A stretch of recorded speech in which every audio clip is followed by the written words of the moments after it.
Kwenye kurasa za miradi yayo tumeokota habari inasema hivi: uchumi wa Tanzania umekuwa kwa 6%.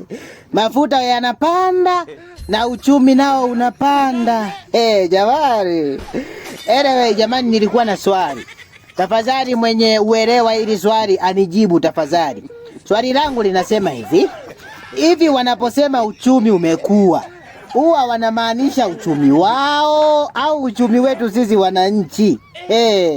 Yaani namaanisha wanaposema uchumi umekuwa, wanamaanisha uchumi wa viongozi au uchumi wa sisi wananchi? Taarifa nzuri, uchumi umekuwa. Taarifa mbaya kwamba madeni yanaongezeka.